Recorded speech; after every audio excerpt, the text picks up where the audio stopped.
Today, we're pulling the drivetrain out of the CJ. So as you can tell, the Jeep looks a little bit different. And it's still in the same spot. I knew I was gonna swing it where the Xterra was, but the Xterra is back in the shop. Its road shakedown was short-lived. It has a really bad exhaust leak, and I need to fix that because I drive around with it quite a bit, and I drive around with my kids in it. So it needs a whole catback exhaust system repair. So the Jeep is gonna stay where it's at and get worked on here and basically tore apart right here. But anyhow, I went through and did some more preparation to get this drivetrain out of here, which included removing the transfer case shifter, transmission shifter. Oh, lovely. Let's just put sheet metal screws in random spots. One more.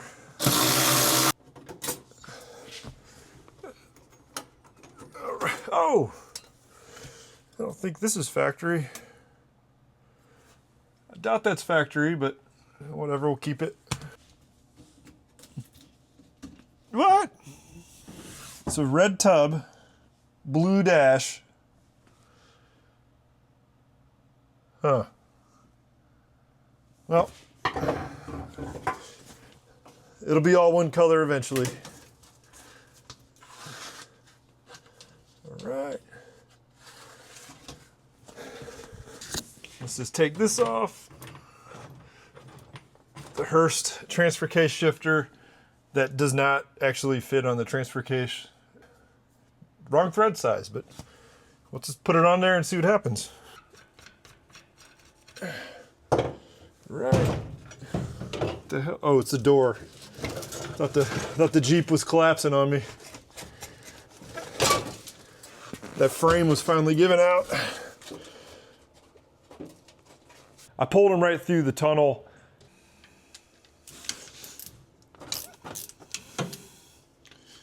All right, these are nice and greased up. All right, we're coming out. That doesn't matter what gear it's in, because it's getting rebuilt anyways. Yep.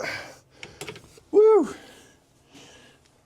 It was pretty uneventful. The transfer case has a funky bolt that is basically impossible to get out when the transmission transfer case is in the Jeep. So only weird thing I had to do is I drilled a hole right behind the bolt and pulled the bolt right through the body of the Jeep.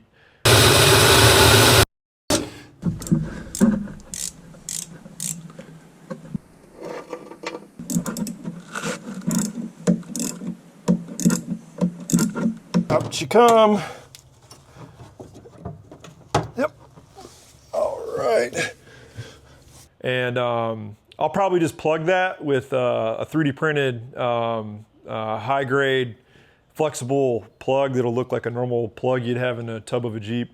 That way I've got an access port if I need to remove the transfer case shifter again. I don't know. Hopefully I don't once it goes back in. But anyhow, I removed the grill.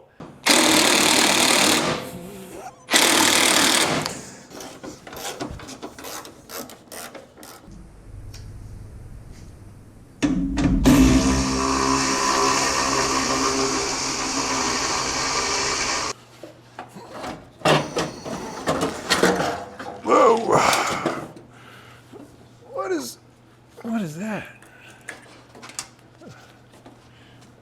All right, to the parts bin. You can see that's obviously taking place. That came out pretty good. It did have one bolt that would not remove, and it wasn't the bolt on the actual frame, which that came out just fine.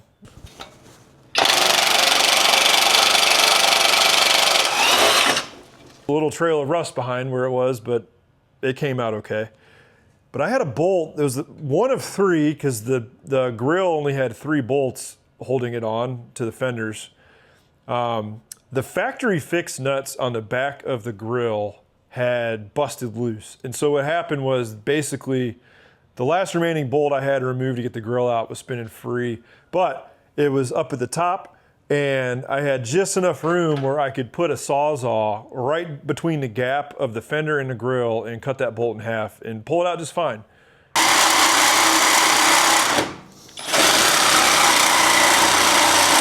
Yeah, there we go, we're free. And when I remove the grill and I remove the wiring harness, I confirmed that this Jeep does need a new wiring harness, which I thought it did, and I was actually planning on getting wiring harness, but I had some glimmers of hope that some of the wiring was okay, but it's pretty bad. It's spliced in certain areas all over.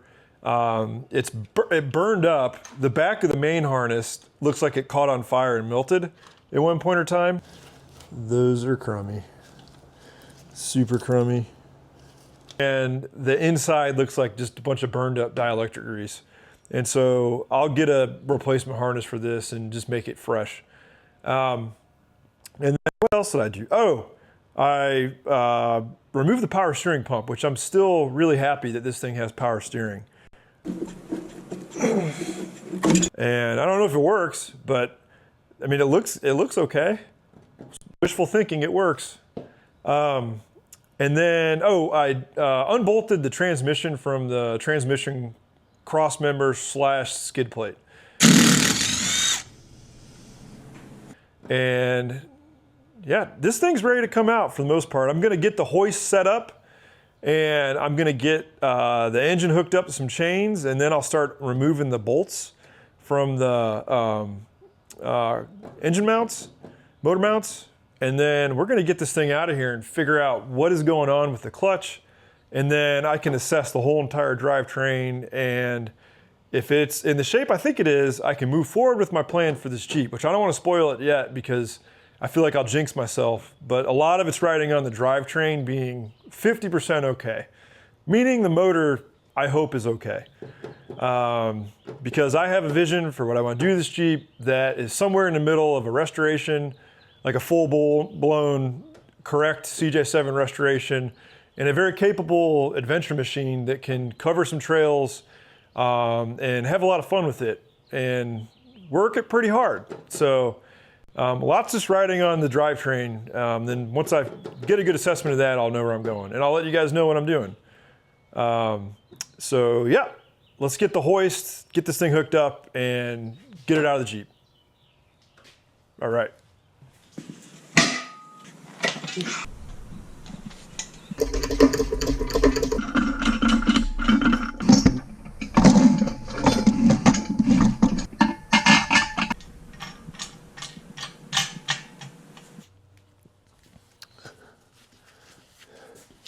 So I've got the hoist in place. And right now I'm just trying to figure out where to bolt to. So I've still got all the accessories on, or I could go on the front of the engine.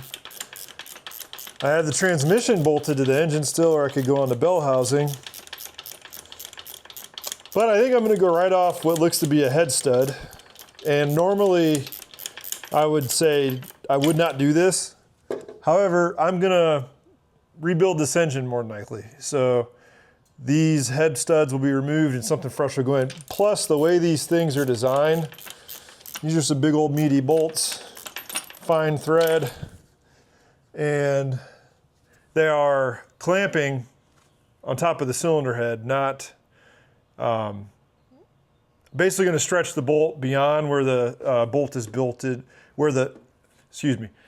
I'm gonna stretch the bolt more than likely when I pull this, but all of the force is gonna be above where it clamps down on top of the cylinder head to the engine block.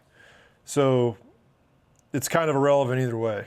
However, I still wouldn't feel good clamping or bolting down to a cylinder head bolt if I was gonna leave it all intact, just because of the what ifs. However, I really don't care right now because this thing's got to come apart, because I don't want to go through and rebuild. I don't want to go through and spend time rebuilding the transfer case, probably the transmission and everything else, and have the engine out ready to put back together, or have the engine out with a chance to at least reseal it with new gaskets, which ideally if I pull the cylinder head and the cylinder walls all look really good, then I'll just reseal it and I'll put new head gaskets in it and every other gasket I can get access to. But at that point, I always look at it, if I rip it apart that far, what's new rings, bearings? They'd probably make a camshaft for this. That'd be kind of cool. It's a torquey engine as it is, but it'd be cooler if it had even more torque. But whatever. Now I got to figure out where to bolt the back part. I always like getting a crisscross bolt, bolting action on an engine when I remove it, because then you can use this leveling right here to get the engine kind of just perfect, either going forward or backward. I have plenty of room to work with, so pulling it out won't be that bad. I probably got like 650, 700 pounds to haul out of here. So I don't know, we'll see. Right now I'm just kind of like mocking it up to see what happens when I start pulling this.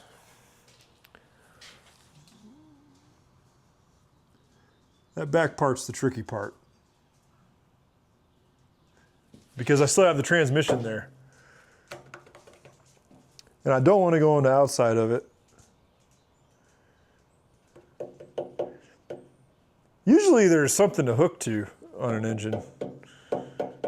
Maybe AMC just planned on these never being removed. I doubt that.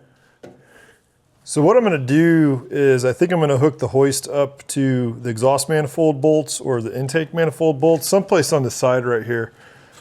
And in order to get a clean pull and not have the chains get caught up in anything, I'm going to take the carburetor off because it may be salvageable. Once it warmed up, it ran fine, but I can see where it's just missing some parts and probably just needs a good rebuild.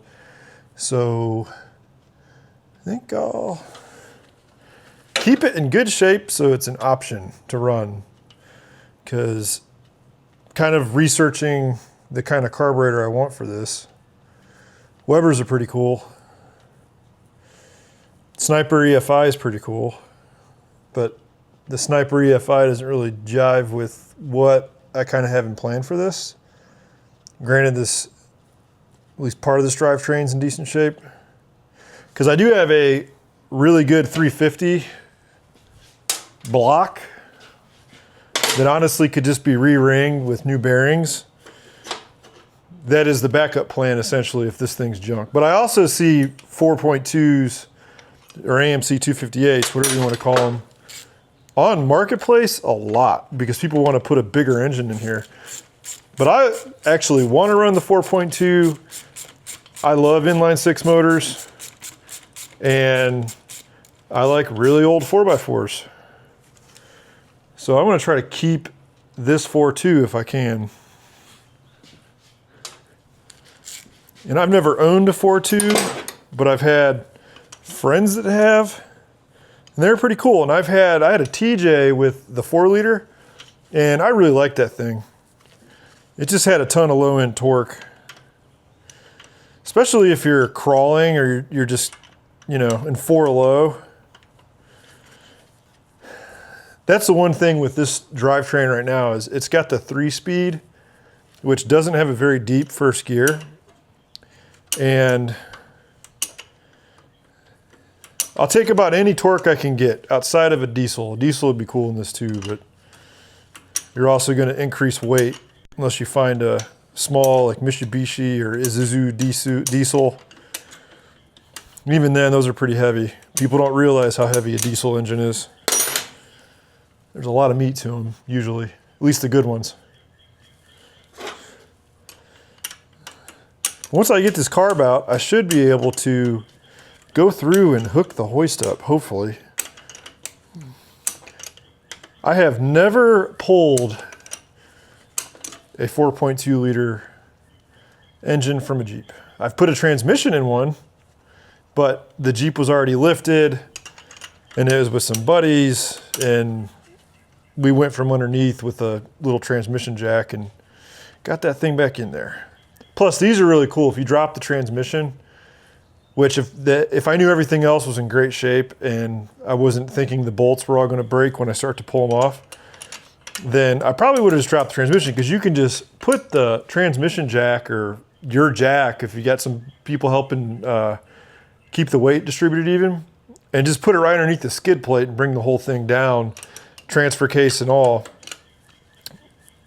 But as beat up as this Jeep is, and also the fab work that needs to take place, the whole thing needs to be torn apart. So might as well just pull it out easy with everything attached. Yep, we're free, kinda. Just gotta get this last nut off, one of the studs. There we go. And we're unhooked. So let's see, it is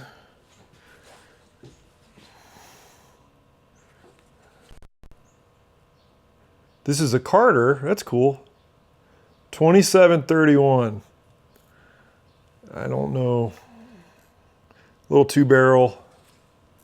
I mean, this thing doesn't need that much fuel. Cool. It's a reman Carter, so I'm gonna see if I can find a rebuild kit. Carb's so easy to get off. If I could just rebuild this for cheap, clean it up and see how it runs, I'll probably do that. If the engine's in good shape. I say it didn't knock or anything when I ran it, but I also was pretty excited it just ran, so I might have just been positive about any noises I heard. I'll know when I look inside it. But I know the choke wasn't functioning. And the butterflies down lower, it's gunked up a little bit, but it's not the worst carb. Because it was a pain to start until it got warm. I basically fed it starting fluid until the thing fired.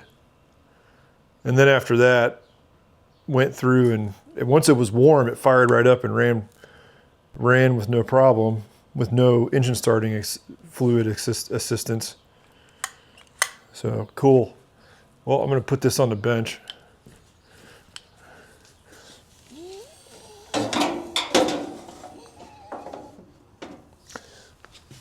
All right. Now I got access to the other exhaust manifold bolts, which are these little things.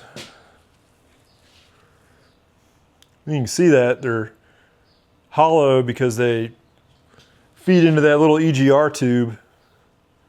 So, and it looked like, I don't know what thread they are. They look like some kind of NPT maybe, because they are hollow.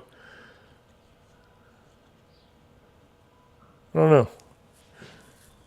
Oh, well, it's pretty cool, man. I love these old Jeeps. And what's really fun is there's a lot to learn about old CJs, and there's all kinds of weird things between the CJ7 and CJ5s, different model CJ7s. Even some of the axle widths are different, I believe. The history behind them is pretty sweet. Pretty interesting. That's why I like the old stuff. It's got a lot of character. And these bolts, these little exhaust gas, or exhaust manifold bolts, well, for the purpose of this video, we'll call them exhaust manifold bolts. They are rusted pretty bad on the outside, so some of them are 5/8, some of them are like just a little under 5/8, so I need to get a 6-point on there if I can. I don't have any 6-point wrenches. I have like a handful for specialty cases, but I don't have a 5/8 6-point. So, and when I put my 5/8 line wrench on there, it's loose because it's not biting all the way around, so I don't want to strip these out. But I want to get this thing off though. This thing's kind of in the way. So we're going to put a line wrench on and pretend it's a little better than I thought it was. That's loose though. That's so weird. I got something. Okay, so what I did was I went off camera and basically test fit some different chains that I have around the shop. And nothing really seemed to work too good because the space between the intake manifold and the exhaust manifold is too little for one of the big chains that has enough room between the chain links to actually put a bolt through. And the small chains I have that actually have enough room to put a bolt through, they're not rated, they're like right on the margin of being rated strong enough to actually pull this engine out. So erring on the side of caution, I'm not running those small chains. These little guys right here. They're from a transmission jack I have that you basically choke the transmission tail shaft or a transfer case so that way it doesn't fall off when you're moving it, and they're not for lifting an engine out of a vehicle. So what I ended up doing, I mounted the front part of the load leveler at this point right off one of the very front head studs. And you can see I've got, that's a big 1/4 inch plate L bracket, and there is a big 3/16 inch washer between that as well, and then the original nut. And those are 1/2 inch bolts, so they have some meat to them. And then if you go back down to this rear one right here, what I did was I took the same L bracket, but I used its side mount, and then I ran my own known brand new grade 8 American made piece of hardware that I trust its strength to the original exhaust / intake manifold bolt hole right here. And that is about 1/2 inch into the cylinder head. So it's pretty meaty. And I torqued that thing down because normally I'd want 360 degrees of material around the bolt. You can see it's exposed. It's really kind of a weird setup. When I put the engine back in, I'm gonna go through and probably make my own provisions for removing and installing the Jeep engine drivetrain. That way, like if this ever happens again, it's a quick, easy pull out of this, because usually removing an engine out of a Jeep, especially an old one, is really easy and straightforward. So yeah, and I don't know if this engine is even from this Jeep, and maybe somebody pulled some factory lift points off of it. I don't even know if the 258s have factory lift points on them. I don't know. I'm gonna make some though. So yeah, all I need to do now is get the motor mounts unbolted, and then this thing is coming out. Hopefully without being attached to anything else that I missed. But I'll take it slow, and usually you can just catch anything if it's hung up. Especially when you have the whole engine, transmission, transfer case combo all coming out at once. Go a little bit slower, take it easy, but it's definitely worth it getting it all out. So, all right, I'm gonna get the motor mounts undone.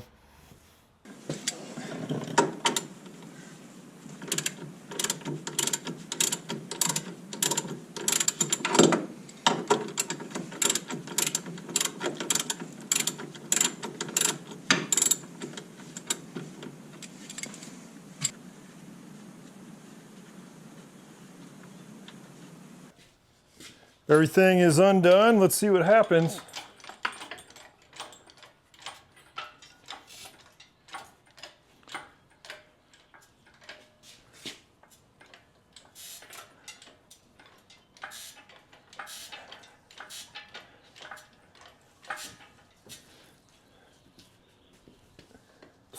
Whoop. So with those studs off the motor mounts that slide into the portion of the frame, those can get hung up a little bit. So let me get my big breaker bar. So I like to just encourage them to get out. There we go, that one's coming. And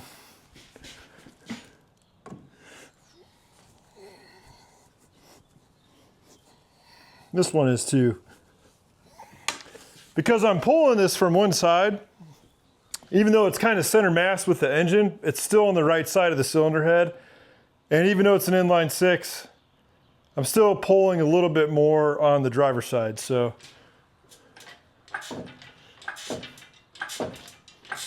what I don't want to have happen is it comes free and kind of slingshots up. Which this one's getting hung up a little bit.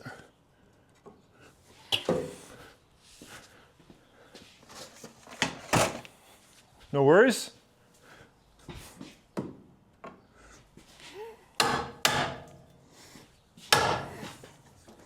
There we go, it's free. Spewing fluids. Oh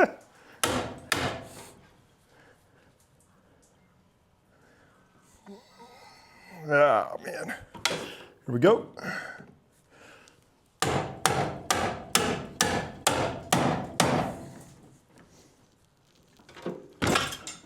There we go, that one's free too.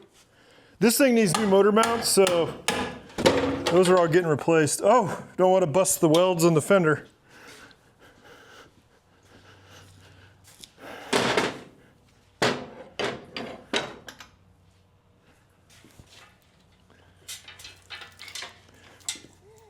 Gonna try to, oh, there we go. One side is getting hung up just a hair. I think it's because I'm pulling more on the driver's side. So I'm gonna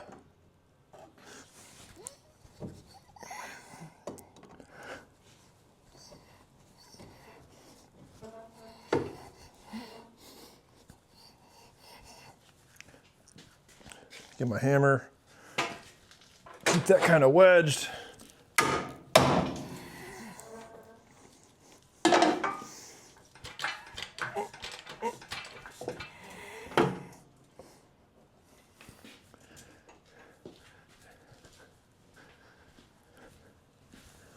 And I'm starting to actually interfere with the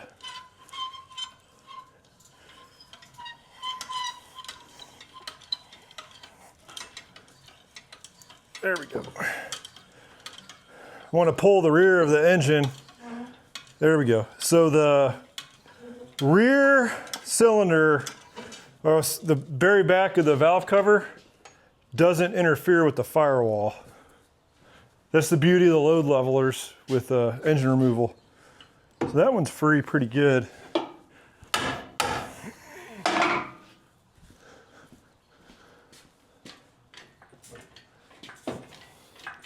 We got movement.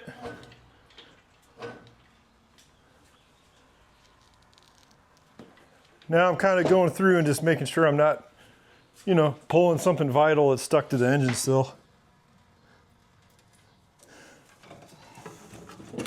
Kind of found some stuff that could cause some problems.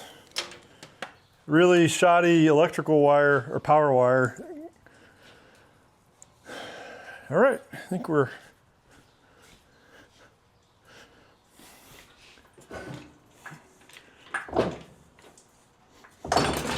oh, we're free. Kinda. Yeah, we're free. We're free enough. Just gonna leave that there. It's tilting to one side.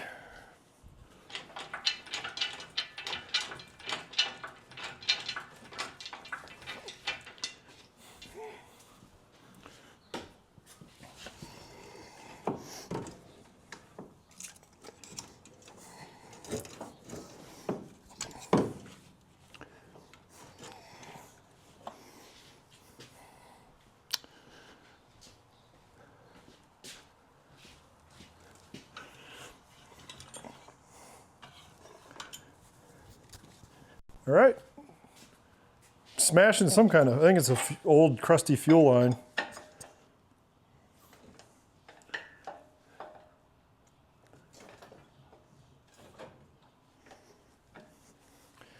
I just got to get this one bolt out.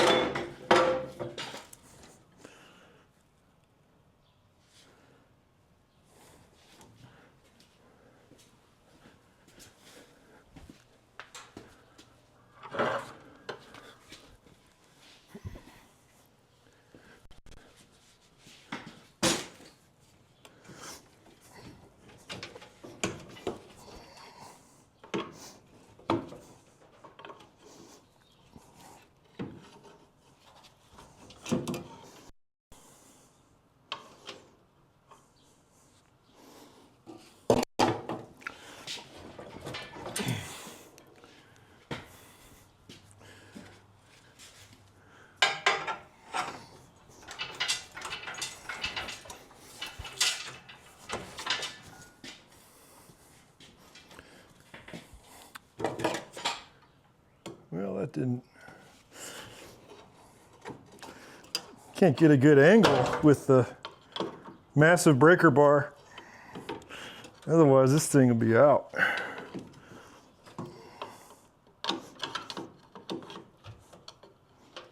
I also don't want the engine to come back on me, or come back and smash this crusty Jeep.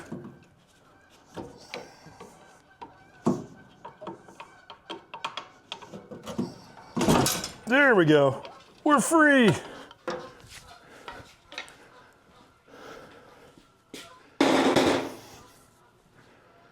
All right, let's see what happens.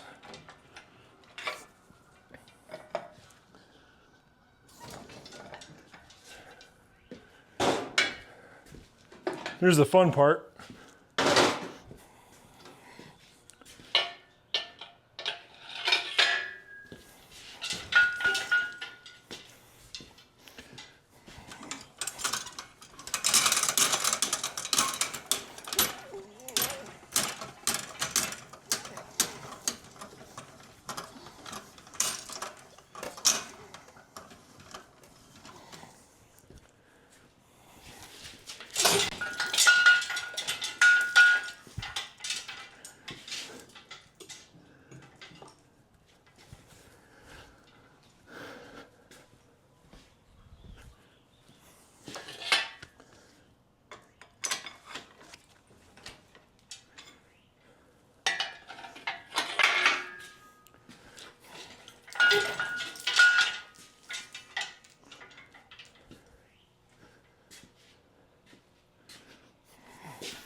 Come on, you big galoot.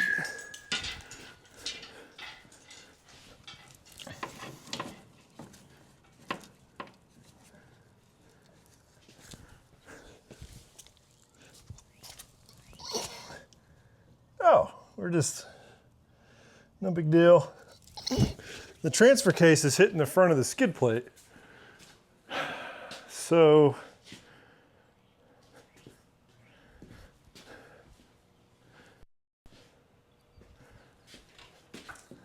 just need to go higher. And it'll probably want to lurch forward once it gets up a little bit.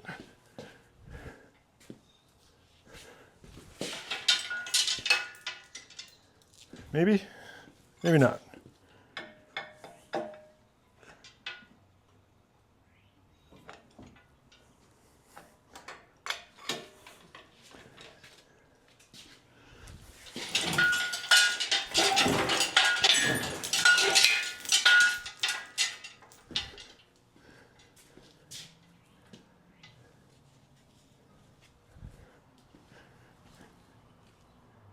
Oh, there we go. See what we're doing? There it is.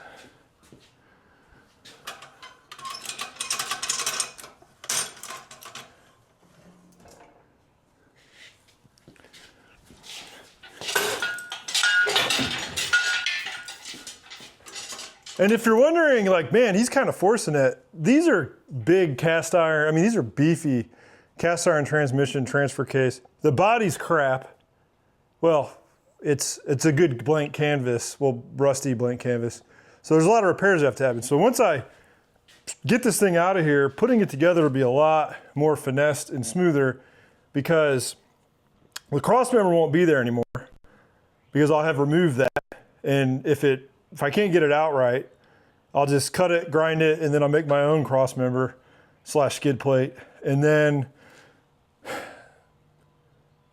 Yeah, that's really the only thing hanging up. So I'm just hanging up on the cross member right now because I'm kind of dipped on the passenger side. So we're just gonna keep on massaging this. I think I see what is going on.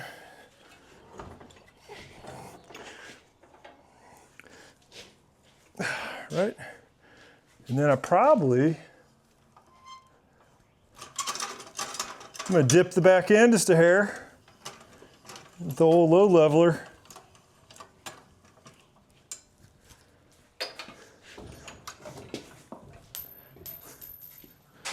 I wonder what that was. Okay, that's free.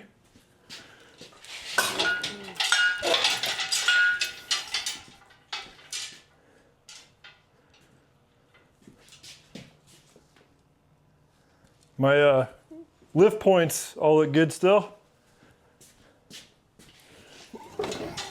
There we go. Come on.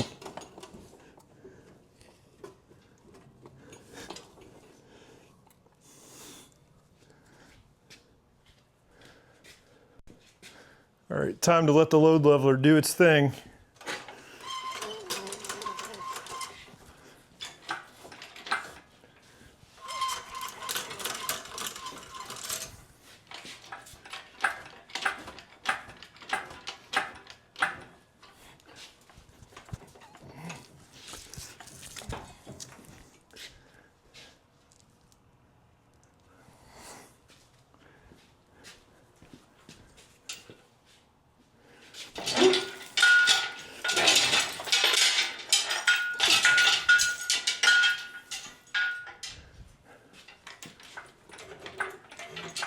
There we go.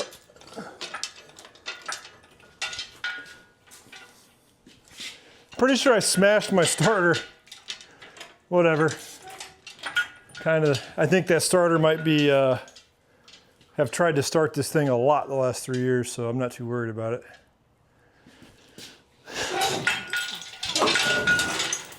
And she's out. And I don't think I'm ripping anything with it. Like that's off.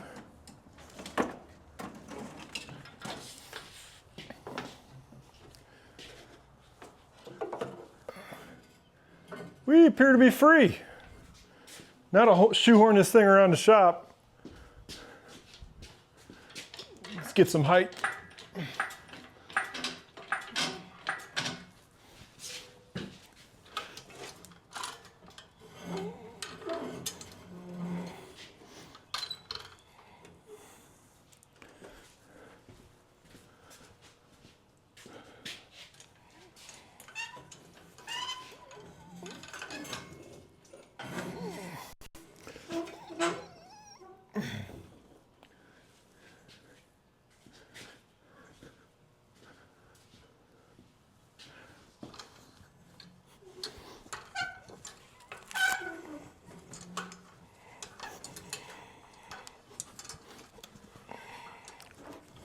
What I like to do when the load leveler is under too much tension is kind of just ease it down, take a little weight off, and then readjust. Because this thing is really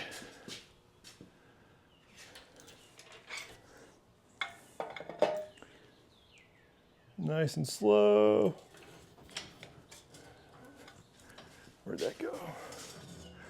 I'm right by the motor mounts. Whoop.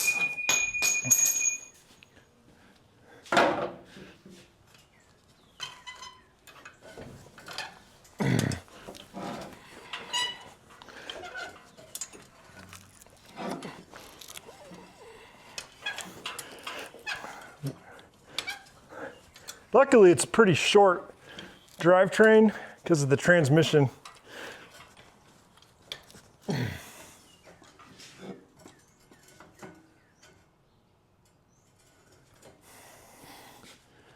Should give me enough height. I've got the two frame mounts or engine mount points on the frame that are in my way.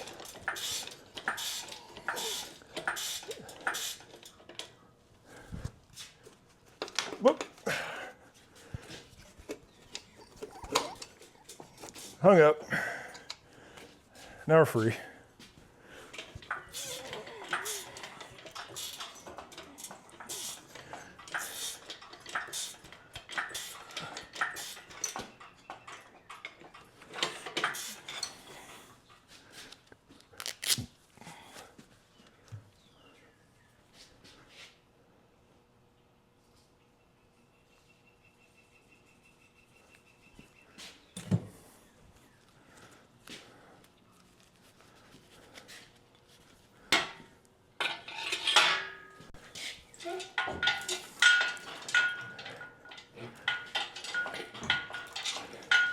It's like a rusty obstacle course. Huh.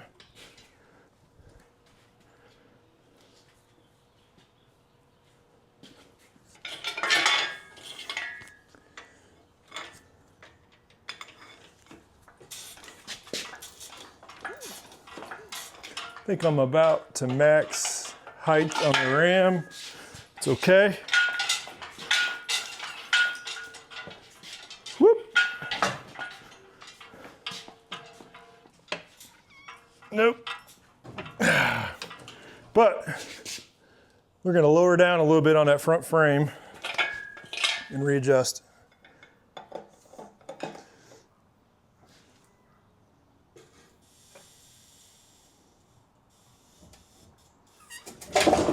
There we go. Perfect.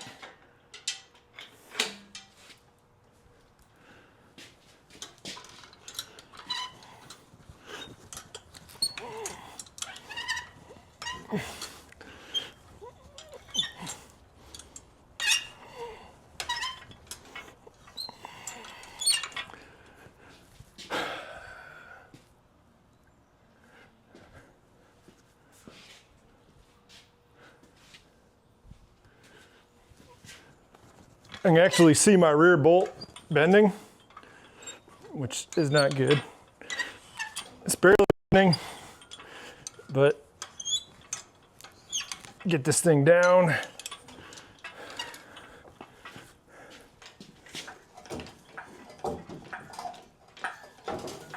And we're out, kinda.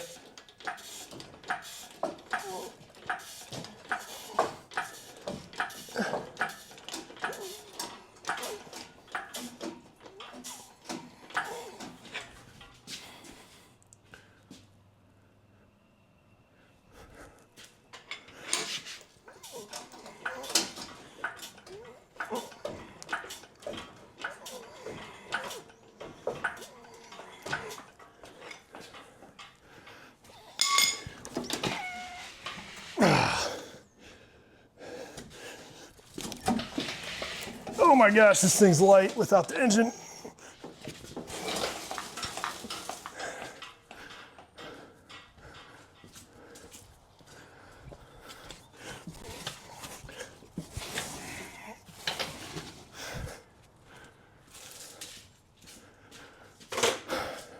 All right.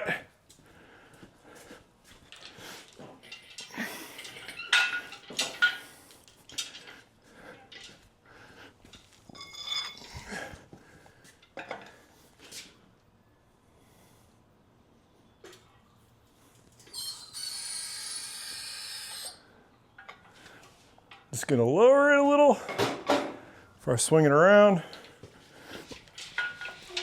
Oh.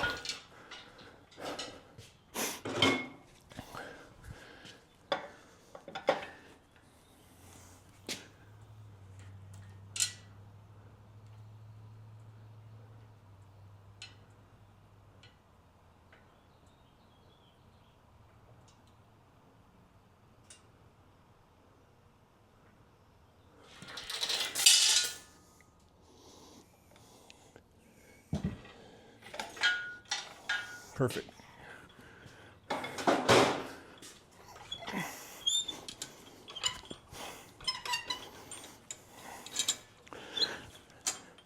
This is a 2-ton load leveler and it's sticking for some reason. I don't know what's... I've pulled several drivetrains out with this load leveler specifically.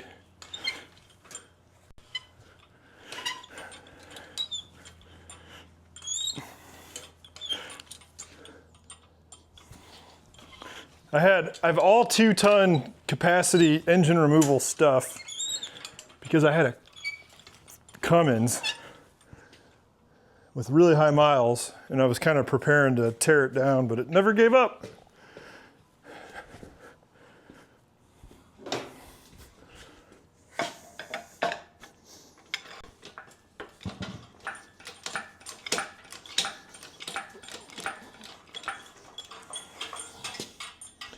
Cool.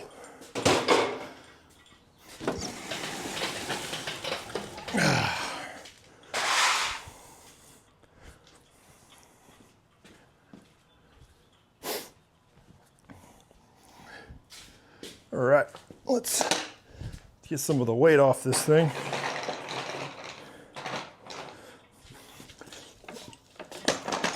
Yeah. There we go.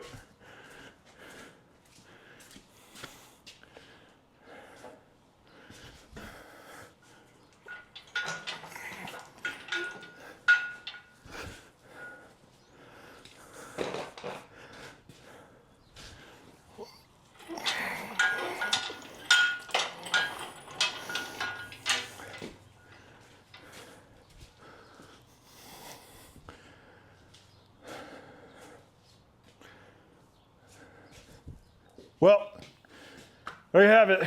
Drivetrain is out. Now it's time to get it set up and do some forensics on what exactly is wrong with it. I think the transmission's okay. These old manuals, which, let's see what we got.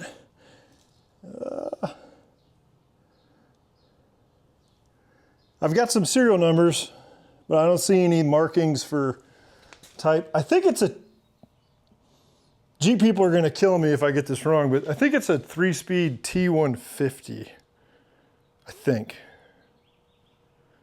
There's a whole bunch of different 3-speeds for the CJs. And it kind of follows certain years, but until I actually get it apart and take a look at it, clean it up, I won't know for sure. But I'm going to get this thing situated. Next time we're going to go through and do some deep dive forensics, clean the engine up, and see what we're working with. And hopefully I'll be able to share what I want to do with the CJ then. I'm pretty pumped. I'm optimistic. I don't know. Yeah, we'll see. I don't want to ruin anything. But thanks for watching. Got a lot planned for the CJ as well as other things. So if you like this video, please subscribe, like it. I've got a lot of cool stuff planned. I got to get some momentum going with the channel and kind of go from there. But right now, priority is getting the CJ going because it's kind of like my adventure machine. I mean, I have the Xterra, but they're just not the same. Like this thing will probably be a blast once it gets going, as long as I can do what I want to do with it. I'm not scrapping it. I'm not going and getting a whole nother CJ. I kind of ruled that out and then trying to take the good from this, mix it with the good from the other one. I'm going to build this. And if I can build it the way that I want to build it, it's going to be really cool. So really appreciate you watching, and I'll see you next time.